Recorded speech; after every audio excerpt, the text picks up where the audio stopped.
एक बार फिर से हमारे चैनल अनुज्ञा स्टडी पॉइंट में आपका भरपूर स्वागत है।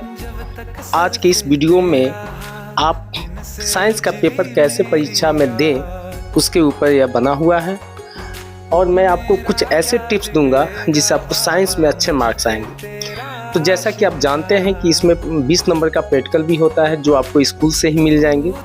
तो आपको सेंटर पर 80 नंबर के परीक्षा देने होंगे। उसमें से भी 40 नंबर आपको ऑब्जेक्टिव के रूप में देने होंगे, बाकी 40 को सब्जेक्टिव के रूप में देने होंगे। उसमें भी आपको 3 विषय है, भौतिकी, फिजिक्स, केमिस्ट्री और बायोलॉजी। अब आइए आपको यह बता रहे हैं कि कैसे तीनों में अलग अलग कैसे प्रश्न पूछे जाते हैं। तो भौतिकी में आपको 14 अंक के प्रश्न पूछे जाएंगे। देखिए ऐसा नहीं है 14 अंक कभी कभी केमिस्ट्री से भी आ जाता है, कभी बायोलॉजी से भी आ जाता है, लेकिन तीनों में से कोई एक 14 नंबर का जरूर होगा। उस 14 अंक कैसे आएंगे? तो आपको 8 प्रश्न रहेंगे लघुत्तरीय का जिसमें आपको 4 को सोल्व करना है। 2 प्रश्न दीर्घोत्तरीय के रहेंगे जिसमें से 1 क्वेश्चन सोल्व करना है। तो यह 6 अंक का होता है, यानी किसी एक में 6 अंक वाले एक प्रश्न रहते हैं। तो कभी भौतिकी दे देता है, कभी बायोलॉजी दे देता है, केमिस्ट्री में बहुत कम है। तो यहाँ से आपको 14 अंक आ गए।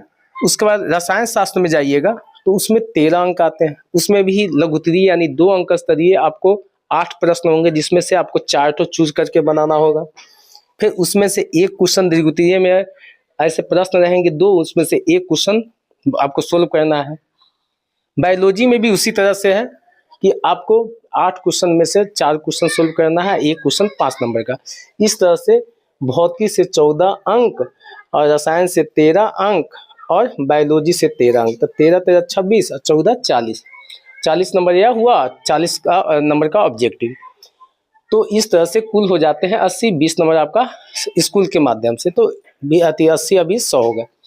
अब आया कि जान जाइए कि जब भी आप साइंस का भी पेपर देने जाइएगा तो ज्योमेट्री बॉक्स लेके जाएंगे, पेंसिल का यूज करना है, क्योंकि भौतिकी में भी अगर कोई चीज प्रूव्ड करना है तो उसका अगर फिगर बनाना है तो आपको पेंसिल से बनाना होगा।